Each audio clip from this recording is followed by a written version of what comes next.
Okay, thanks everyone for joining this week's AI seminar. Today, we are glad to have Professor Jingbo Shang from UCSD. Jingbo is an assistant professor at the Computer Science Department and also in the Halicioglu Data Science Institute at UCSD. He obtained his Ph.D. degree from UIUC, working with Professor Jiao Han, and also his bachelor's degree from Shanghai Jiao Tong University in 2014. So Jingbo's research focuses on data mining, natural language processing, and machine learning methods with minimal human effort and their applications. His research has been recognized by many prestigious awards, including the Grand Prize of Yelp Dataset Challenge in 2015, Google Ph.D. Fellowship, SIGKDD Dissertation Award Runner-up in 2020, and also Google Research Scholar in last year. So today we are very happy to have Professor Jingbo Shang to talk about structuring massive text corpora via extremely weak supervision. Yeah, thank you, Muhal, for the sweet introduction. I'm very happy to be here to give a talk about my research. So today we are going to talk about how can we structure massive text corpora via extremely weak supervision. And you may have the question about what is the extremely weak supervision. So we will try to define in the first 5 minutes, and then we can move on to the later methods. So let me give you some background and context about today's talk. As we all know that we are now in a big data era. Every second, we are generating tons of data. For example, now in this talk, we are generating data in the forms of audio, picture, video, and text. It is very important for us to analyze and understand such big data and then organize them into structured knowledge and insights. This goal has been pursued by generations of data mining researchers. There are many data mining methods that focus on extracting knowledge from structured data or semi-structured data. This type of data typically include networks, charts, tables, images. But on the other hand, there are massive amounts of unstructured text data waiting us. Unstructured text data is almost everywhere in our daily life. That includes news articles, social media posts, business and finance reports, scientific papers, medical records, and many other things. Their volume itself is already massive, but more importantly, it keeps growing. It is really difficult to ask a human expert to read through all these articles, understand what's going on, and distill the knowledge. Just think about only for the PubMed articles, there will be more than 4,000 a day. So how can we read all these research papers on time? And if you're working on computer science, you probably know there are also many papers on arXiv every day. So digesting this information, this knowledge is a #1 challenge in this text field. So even you can recruit a large number of experts, the cost will be very expensive. It becomes necessary to develop some automated models and let the machines to do the job for us. So we want to do something like turning the unstructured text data into knowledge and insights using automated model. That is our goal. But during this process, we identify that structuring is the key. We want to identify different levels of machine actionable structures. There are many different levels you can think about. We can work on a document level, then we get this document classification. We can work on the phrase level, looking at every sentence, we try to identify which multiple words getting together becomes a phrase. And then moving from the phrase, we can get these entities. If we identify some of the phrases, they are talking about some real world entities, and we try to identify what is a type for that. Once we know where are the entities, then we can look at the pairs of entities and we try to get a relationship. And we have the relationship, we can turn all these things into a knowledge graph or a taxonomy tree. So there are different levels of structures we can extract from text. So as I mentioned before, mining structured data, especially network data, has been extensively studied before. Once we can turn the text data into this graph, into this tree, these complicated structures, there will be many existing analysis that we can do for further knowledge discovery. So there are many traditional methods of working on this automated method. How can we build models to extract information from text? They can do this job, but they rely on the extensive annotations from domain experts. The annotation process itself will be time consuming and also expensive when you come to a specific domain. For example, if you want to read PubMed articles, you probably need to recruit biomedical experts. If you want to read those financial reports, you need to recruit those MBA or CPA to help you. So here in this talk, we will try to focus on the cases that we really need the extremely weak supervision to build the model. We do not want to leverage the human annotations as much as we can. We try to avoid them as much as we can. For example, if we're looking for topic classification, is it possible that I only give you raw text data plus the label names I'm looking for? Can you build a classifier for me? So we are looking at the supervision at this amount. So let's formally define what is a extremely weak supervision here. So we want to reduce the human effort as minimum as we can. And we want to explore where's the boundary of the supervision. With this amount of supervision, we can find some method to achieve some decent performance. Without this amount of human effort, we just can do nothing. And we want to find where is the minimum amount of human supervision we need for a particular task. And these particular tasks are there, like text classification, phrase mining, NER, relation extraction. These are all the things we are interested in as information extraction task. So for example, if we talk about text classification, what is the minimum amount of supervision we need? So we argue that at least you need to understand what is the classification criterion.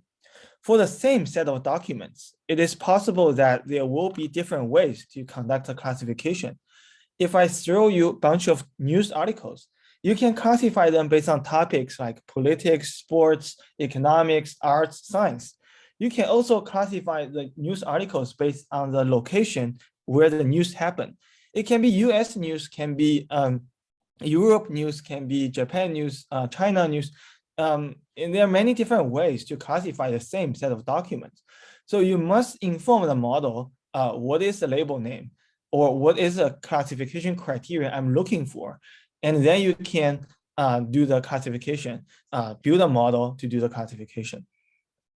And for the phrase mining task, we believe it's possible that we can do this in an unsupervised manner just because we as a human do not need any supervision. We just look at the document, we read the sentences. Even you do not know what the language is. If you repeat the sentence reading for many times, you probably will recognize some of the patterns there. They look like a phrase. These multi-words getting together is not very random, but you can see some underlying meanings there. So we believe this task can be done unsupervisedly.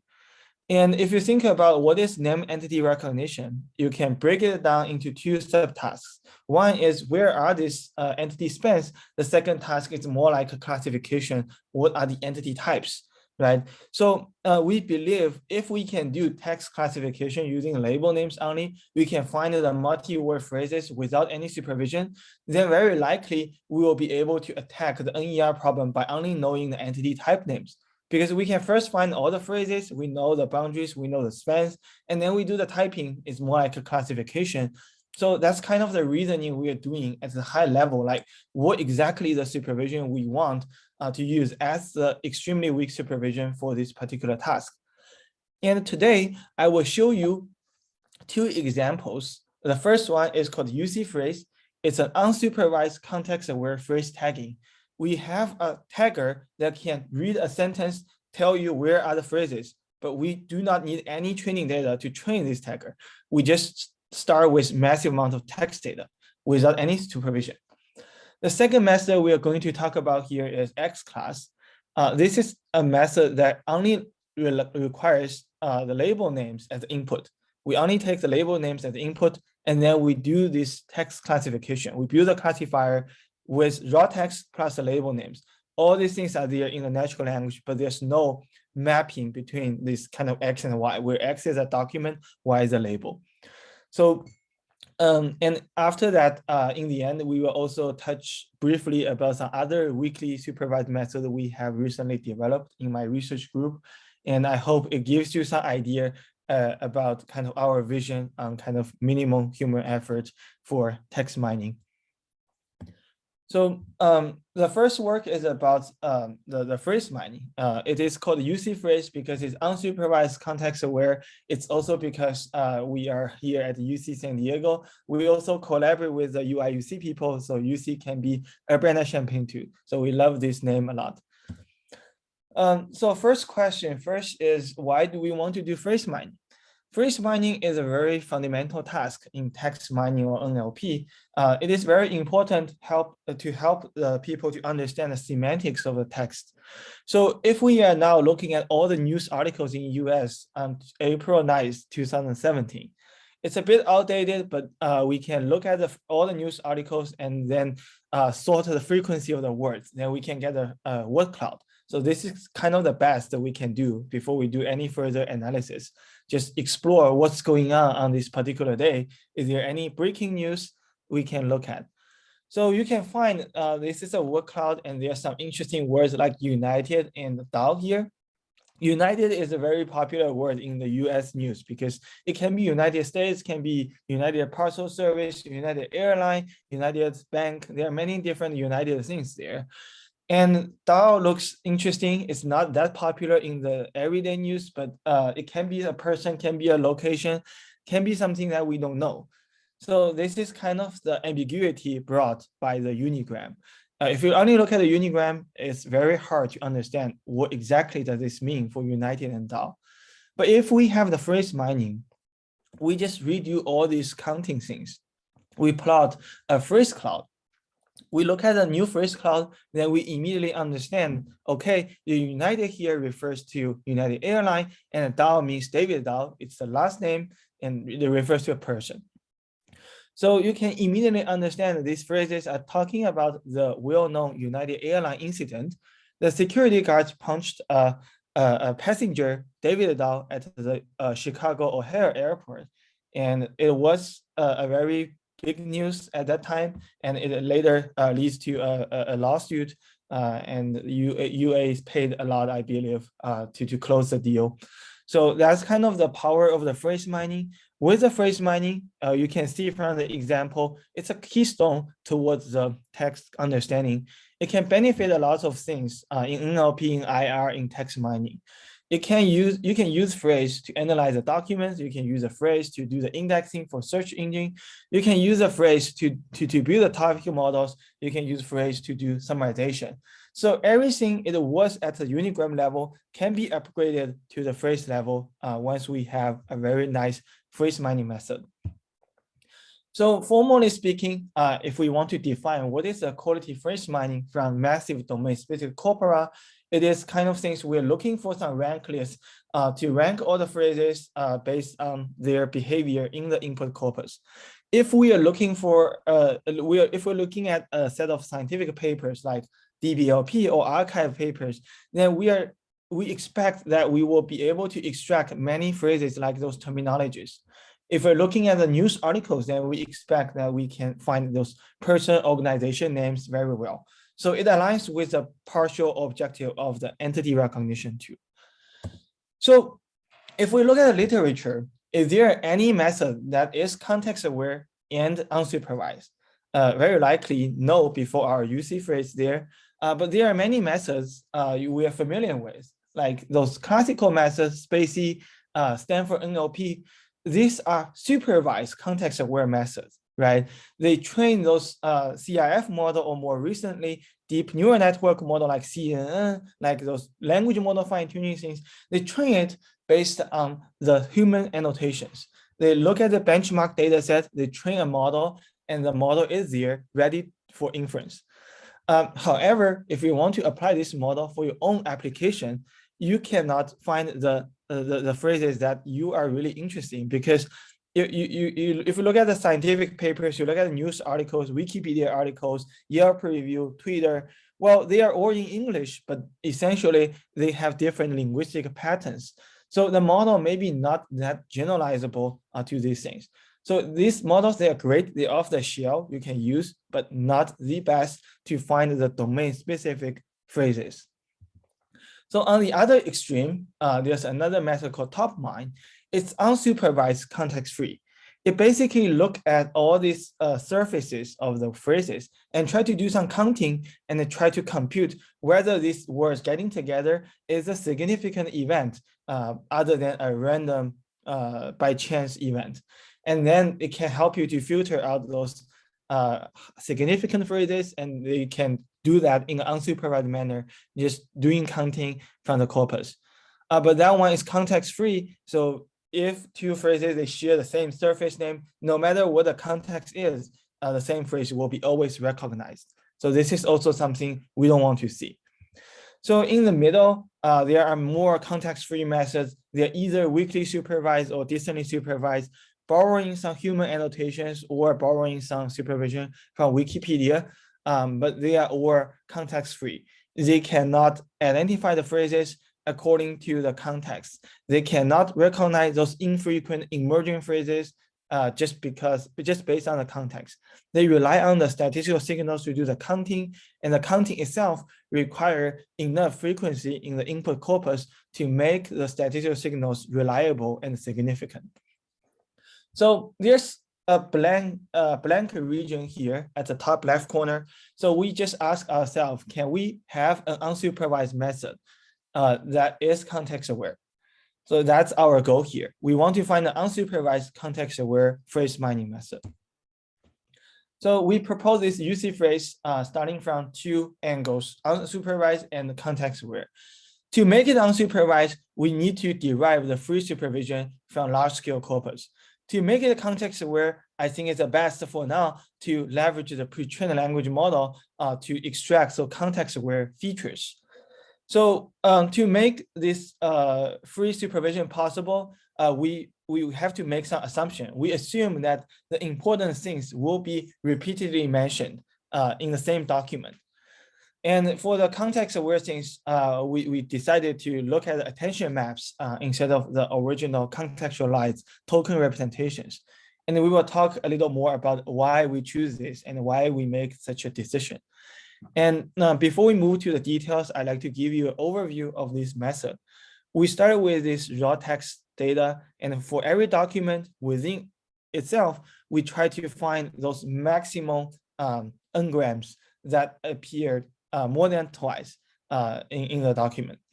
And then this will be marked as a pseudo label. This becomes the free supervision we derived. Of course, there will be something wrong, but overall it's still of a high quality.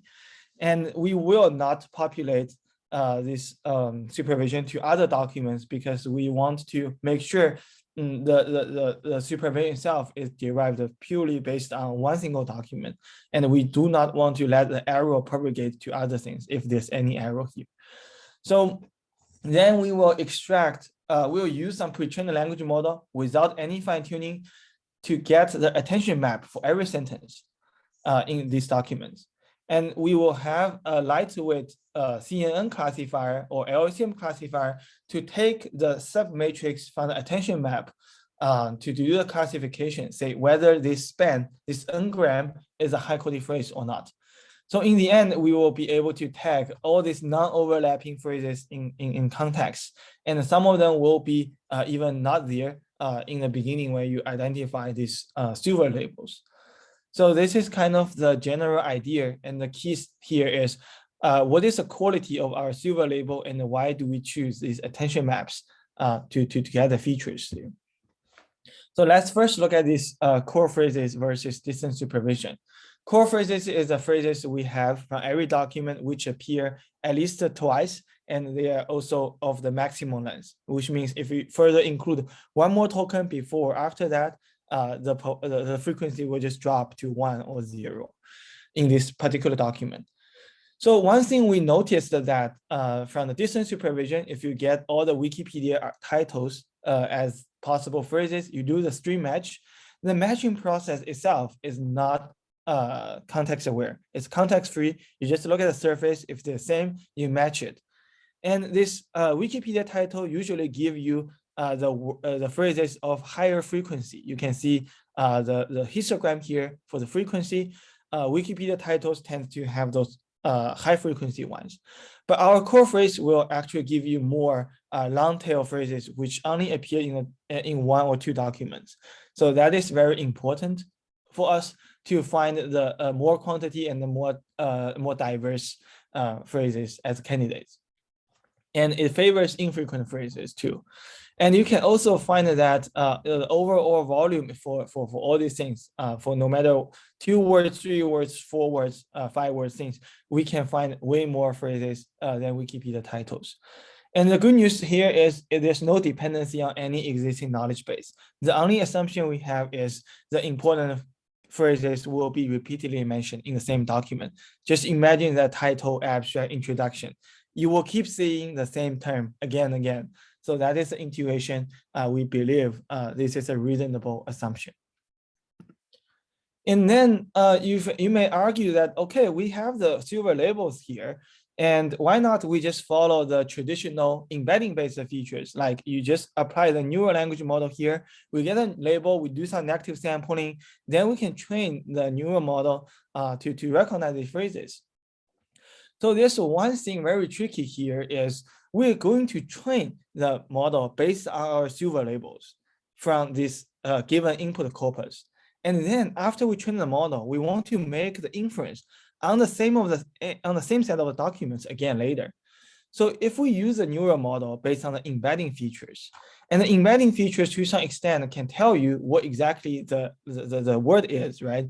There's some task in NLP called a reverse dictionary. You get the embedding and you get a definition. You will be able to guess what exactly the word is. So these embedding features should be regarded as word identifiable. And if we generate the silver labels following this kind of surface words things, we just look at the words. If they appear more than twice, they will just be identified as silver labels. It's fairly easy for the model to recognize what are these labels. And very likely you will see your model will achieve 0% training error on this input corpus. And then when you go back to make the inference again on this same set of the documents, you will see that it just repeats what you have in a silver label. It barely make new predictions. So this is something that we don't want to have the risk of simply repeating what we have in the silver label. There will be some confirmation bias here. So we propose to find some features, okay? We want to find some features that are agnostic to the word surface name. By taking the features as input, you won't be able to build a model to easily recover what the word is. And also we want to have the features that will reveal the rows of the spans in the entire sentence. What is the connection between these tokens? How can we tell whether they are strongly correlated or not, or they have a very strong relationship? So that's what we want to model. And is there any feature like this? They are surface agnostic and they can tell you the relationship between the tokens in the sentence. That's exactly the attention maps we have in the neural network, neural language models, right? In the neural language model, other than embeddings, we just have the attention maps, and the attention maps is exactly what we want. So if we look at this visualization, we just aggregated all the attention maps from different layers, different heads, and we take an average for their numbers. And you can tell that if you look at this submatrix along the diagonal, you can find those densely connected submatrix there, and they tell you some very nice structure of these phrase things, right? You can find these coal mine and heat island effects. They are all closely related as a submatrix here. So the attention map here can visualize the inner structure, and we believe the high-quality phrases will have distinct patterns here, and we will be able to recognize this using a classifier. So now we have the silver labels, we have the features. We do not fine-tune the language model. We just get the features directly as input, okay? So imagine that we have an n-gram candidate. We will have 12 layers in the Roberta model. We will have 12 heads every layer, and we will have 144 channel image of this n by n matrix, okay? Then it's just an image classification. It's a binary classification. We believe CNN will be one of the best model here. And it's so easy, just binary classification. So we believe 2-layer will be enough. So we just train a CNN model based on our features, based on our labels. We train it, and we realize that we even do not need all the attention maps in practice. We probably just need the first 3 layers from the language model because it's more about the syntactic information. The first 3 layers will be good enough for this syntactic relationship between tokens. So it ends up with a very fast and efficient model. The checkpoint itself is only 22 kilobytes. So the main bottleneck is how can you find the Robota's feature using attention maps there. And other than that, we just run the CNN training and the prediction. It's a very simple but effective method. So I will show you some evaluation results based on our 3 tasks. So we try to evaluate the phrase tagging from 3 levels, from the corpus level, document level, and the sentence level. From the corpus level, we just look at the ranking, whether we can extract those high quality phrases in a rank list. And we can just aggregate their prediction score from every sentence and take the max and we rank them from the corpus. And we can also do the document level key phrase extraction. We tag the phrases and then rank them based on TF-IDF. Then we can do the recommendation for your keywords of a paper by just taking a look at your title and abstract. We extract the phrases and rank them by TF-IDF. We will be able to make the recommendation. This is a key phrase extraction task. It's also a kind of one of the standard tasks in NLP. And the third task will be sentence level phrase tagging. It is similar to NER, but we just do not have the typing here. We just look at the span. If the span match very well with the human annotation, then we will just say this is a correct one. Otherwise, we will say it's a wrong one. And we calculate the precision, recall, and F1 and average it over all the annotators. So that's something we can do. So we try the experiments on the 2 data sets. One is the CS publications, the other is news articles. Both of them are benchmark data set for the document level key phrase extraction. So they have the annotation already from the authors of the articles. For the sentence level and the corpus level evaluation, we recruit human annotators ourselves to do the annotations. So here's a table. We categorize the methods into 3 types. Pre-trained ones, like those PKE, SPACE, stand for NLP, they are off the shelf and then can help you to extract those noun phrases or verb phrases too. And for the distantly supervised method, we have autophrase, which is my previous work, and Wikipedia supervision plus Roberta. That's the same. That's using the distance supervision to generate the labels and using the embedding-based features to do the tagging job. And we also have the unsupervised top mind method and our own UCPhrase here. And you can see from the results, for phrase ranking, the distantly supervised methods can perform slightly better than our UCPhrase. It is mainly because Wikipedia articles can cover a lot of popular phrases, and it can help the model to have high quality ranking things in the first 5,000 or 50,000. And the Robota model is so strong in memorizing all these ones. So it works great for these popular phrases. But when it goes to finer granularity, like document level or sentence level, the advantage of UCPhrase becomes very significant. You can see here from the phrase tagging methods, this UCPhrase have a very strong performance, even compared with the ones who use the supervision. Remember that the Stanford NLP, SPACE, PKE, they are mostly trained based on some documents like news. And the KP Times is indeed a news article corpus. And you can see it's performing better than KP20K, just looking at their own performance. But our UCPhrase can perform roughly the same on both corpus and consistently better than all these baselines.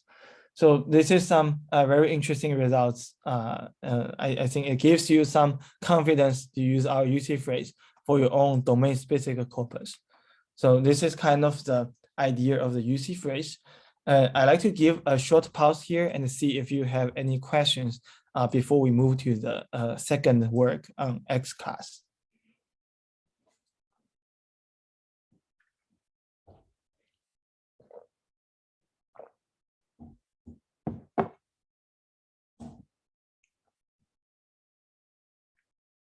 Okay, it looks like we are still on pace. Then yeah, let's look at this X class then.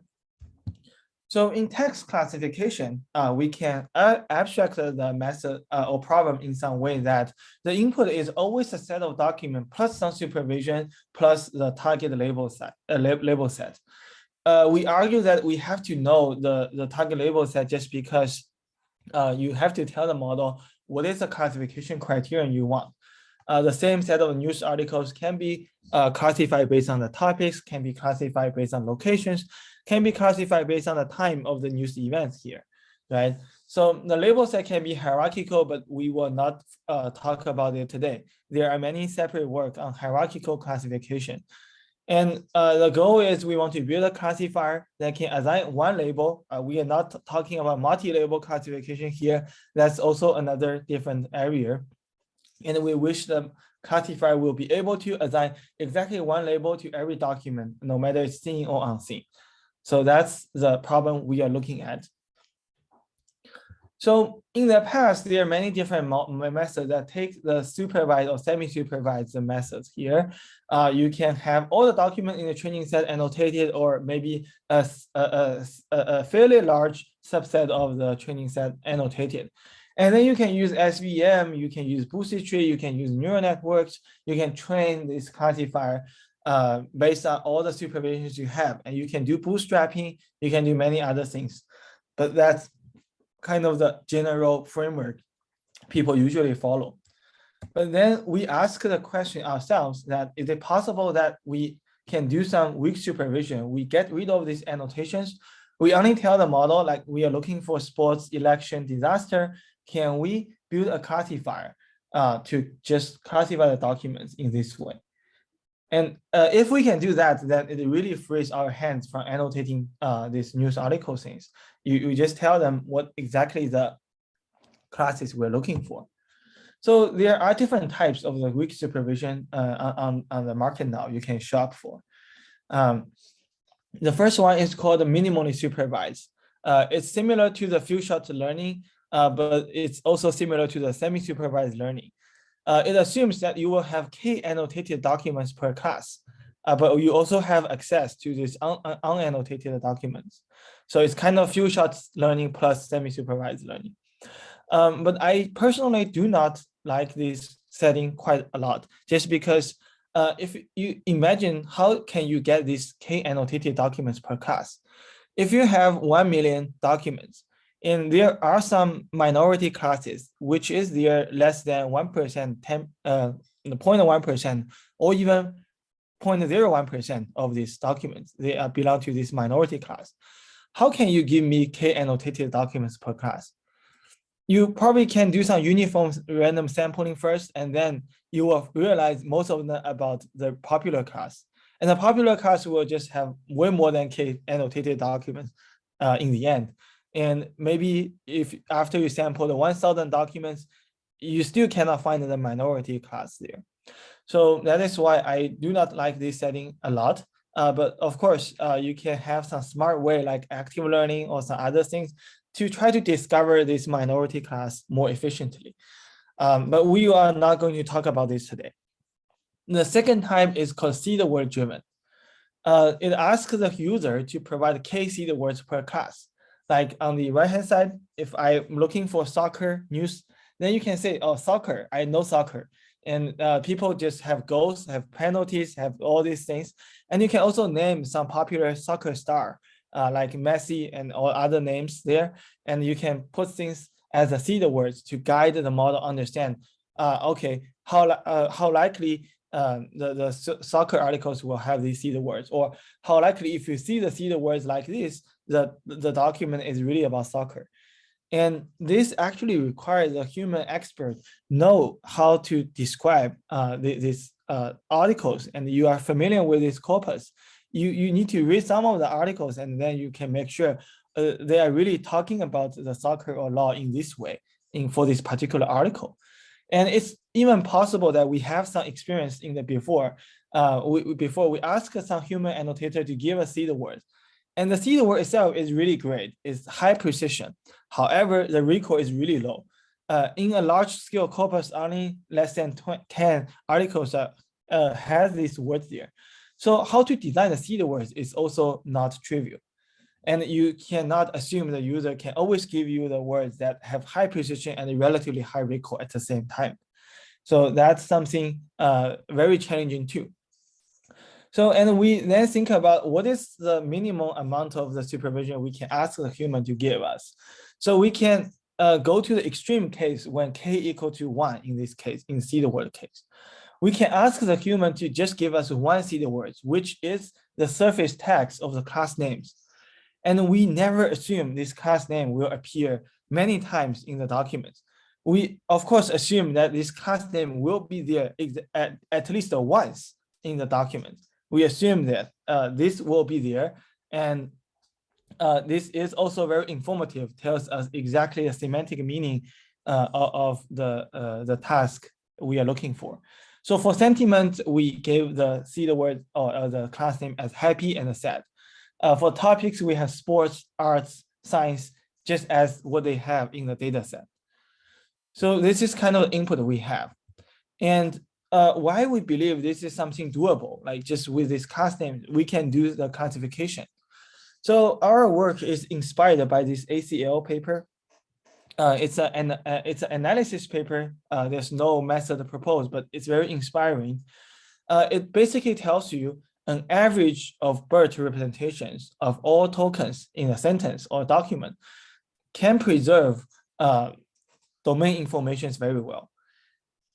It randomly samples some documents from 5 different domains, and it can take these average representations. And then we do this PCA, we do this Gaussian mixture or k-means clustering.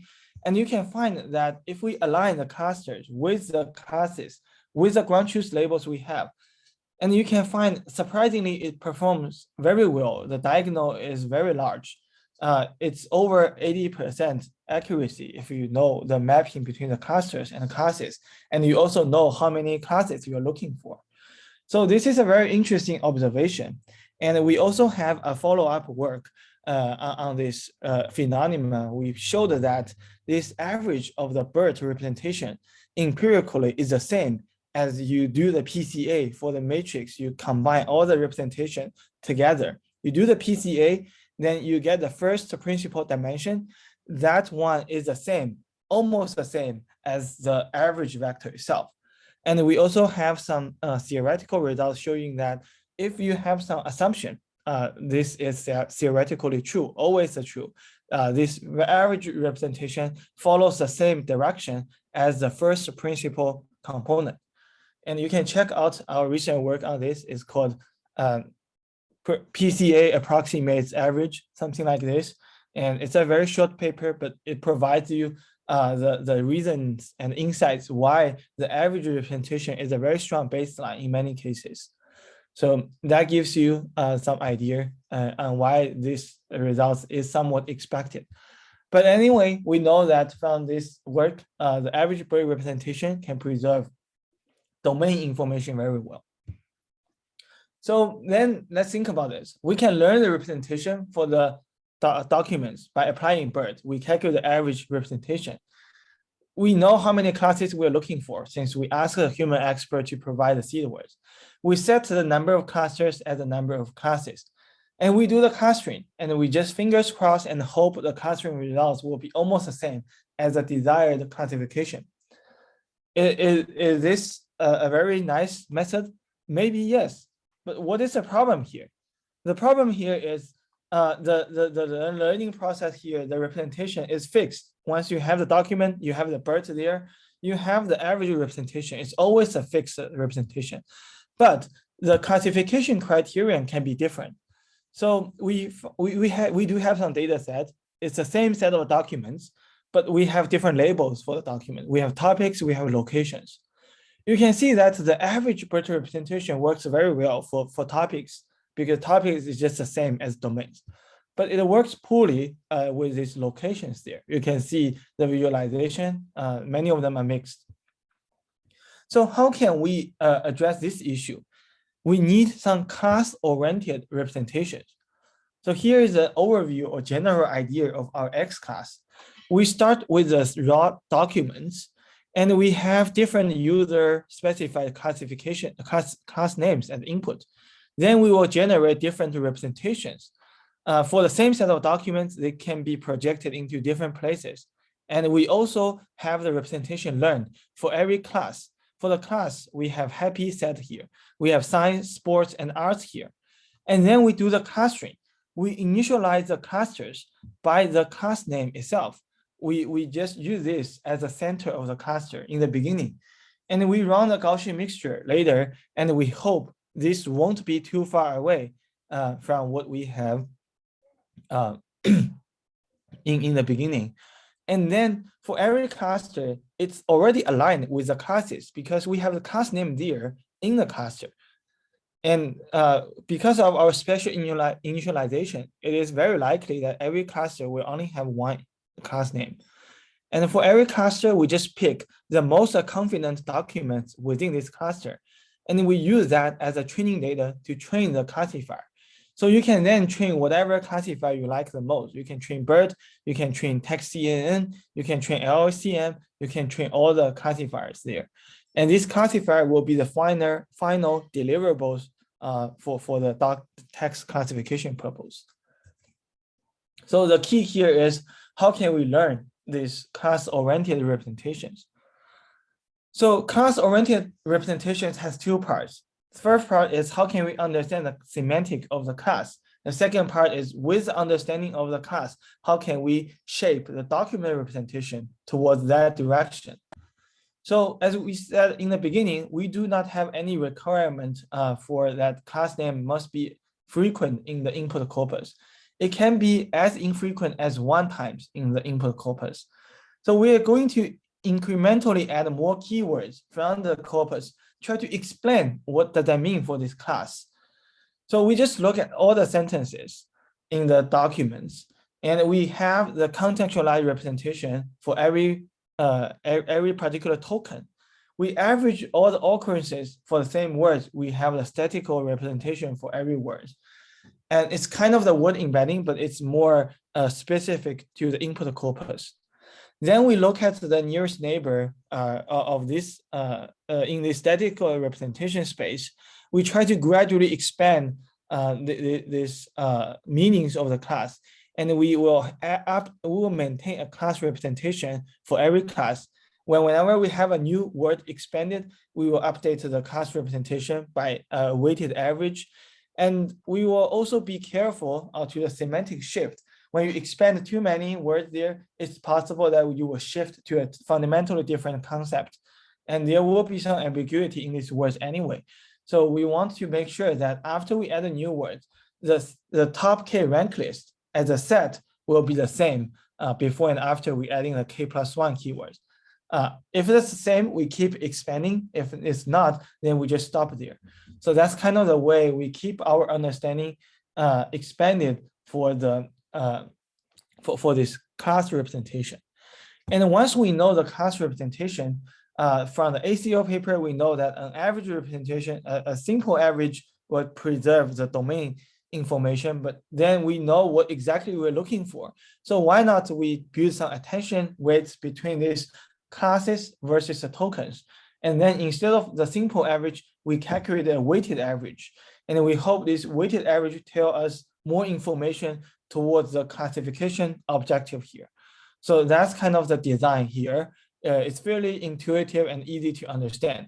And putting all these things together back to the previous pipeline, we will be able to conduct this text classification in the end. So we tried 7 benchmark data sets, try to cover different domains, different cases, like whether it's balanced or not. And also we have the same set of the data set for the NYT news, and NYT topic and NYT location. We also have sentiment analysis. We also have ontology classification. So all these things are about different things, different classification objectives. And we report both macro and micro F1 score. We have the BERT model fully supervised as a kind of the upper bound we're looking for. And we have West class and Conway, which were 2 state-of-the-art weakly supervised methods that consume 3 keywords per class to conduct the classification. LOT class is another method that only takes the class name as the input. And we will see some drawback of this method later, not only because it performs not as good as our method on some of the data set here, but it actually has some constraint on the frequency of the class name. And X-class representation and X-class align, these two are the ablation methods we have. The X-class representation means we just finished the representation learning and we just do the nearest neighbor search, see whether this document is the closest to certain class representation, then we just do the classification in that way. X-class align means we do the Gaussian mixture clustering and we follow the clustering results to do the classification, whether that's good enough. And our X-class is the final results based on the classifier we build. So you can see that it performs almost the best on all the data sets. It loses 1% to a OT class or 1% to the conv on 2 data sets, but it performs fairly good and robust on all these data sets.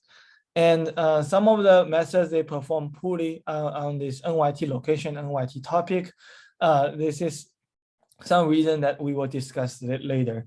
And you can see on the NYT small, the performance is almost the same as a supervised method. So which means for some simple text classification tasks, X class can do the job just same as the human annotators. You just tell the human annotator what are the classes you're looking for. They read through the documents. They tell you what the label should be, right? X class can do the same thing. And then we can check the visualization and see whether our class-oriented document representation can really understand different semantics. So we have topics, locations, and the sentiment analysis. You can see the average BERT representation can only work well for these topics, but our class-oriented representation help you to have very clear distinction for all these 3 different criteria. And we did another study to investigate what is a requirement for the label names there. So what will happen if the label name only appear once in the document? So we take this 20 news and NYT small, the 2 smallest data set as an example here. We go to the document and we try to find all the appearance of the label names there. We remove all of them, but keep only one of them there in the article. So this becomes a new data set, but more challenging, right? We have the same other words, but we remove the label names and only keep it once. So you can see that the LOT class performance will drop significantly because it relies on the occurrences of the label name in context and leverage the context to name some synonyms of these label names, and then it do some classify building. But our X class has no requirement on this at all.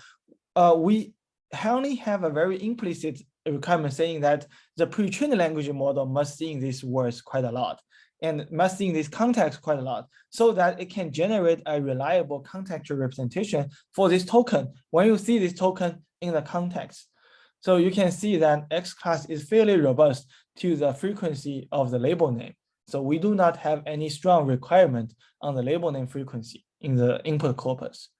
So that's kind of the idea. And you can also apply X class naturally to the fine-grained classification. So you can apply it end-to-end. You just provide the fine-grained classification names there, or you provide the coarse grain first, you do the X class, and then you apply it again when you know the fine-grained classification names there. So now you can see the end-to-end is not that good compared with some baselines, but if you apply it hierarchically, recursively, it will perform even better for conv. And the conv is a method designed for fine-grained classification. So you can see this is some very strong results. So in summary, we have covered some methods that can show you how the model can give you some decent performance, even you only have very minimal human effort. And we really want to push this extremely weak supervision as a future direction for all these information extraction tasks. We have some ongoing work trying to explore how can we do the NER by only knowing the entity type name. We are exploring how can we extract relationships by only knowing the definition of the relationship using natural languages. And the key here is we believe the same information should be repeatedly mentioned in the input corpus when you have millions of them or even billions of the documents there. So we want to harness the data redundancy from the massive text corpus and try to build an automated model with minimal human effort. So that is kind of the general idea here. So we do have a question here, I think.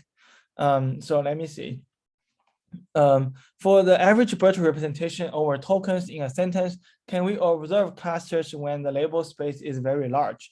What if we are given a multi-label classification rather than a single label classification tasks? Yes, that's very interesting follow-up work we can think about. So when you have the label space very large, I know there are some people working on multi-label, very large classification where you have thousands of labels and you can add multiple ones to the same documents. I believe that requires you to have different representations for different set of labels, I feel. They have different focus, and you can tell from the X-class experiment, you recursively apply X-class will be better than these end-to-end things when you come to the fine-grained classification. Of course, the fine-grained data set we have there is more like a 20-ish or 30-ish ones. It's much smaller than 1,000. But you definitely want to find some grouping of the labels, and that may work better than this single label classification task. So we need to extend the method and think about how to define this for the fine-grained or multi-label, very large scale text classification things. All right, Neil asked another question saying, your method used attention maps from the pre-trained Robota. What task was the Robota model trained on? Where can we download the pre-trained model? So Robota model or BERT model, they are all language models try to predict the words, like mask certain words in a sentence. Given all the rest, can you recover the masked words?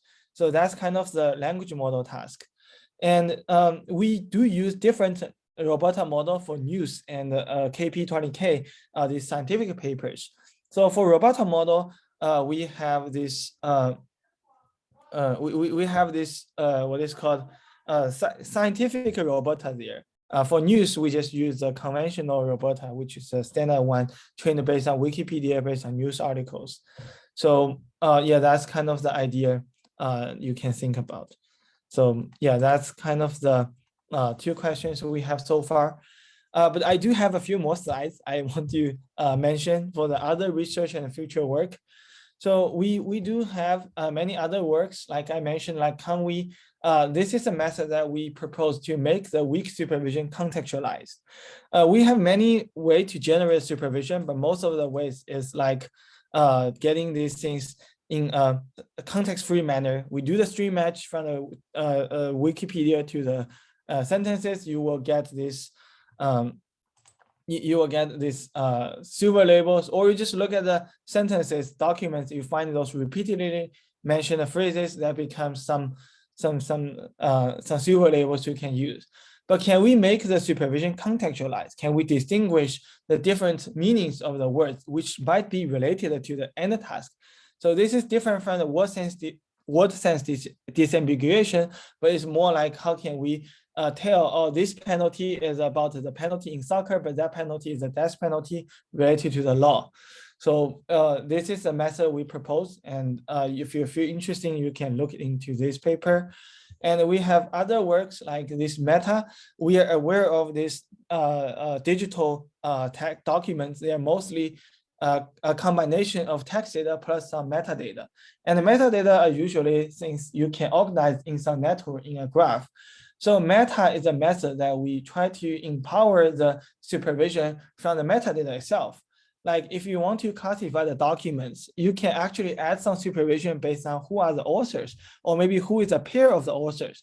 Some authors may be working into the interdisciplinary fields, but if they have a very specific collaborators, then you can tell what is the topic they are working on.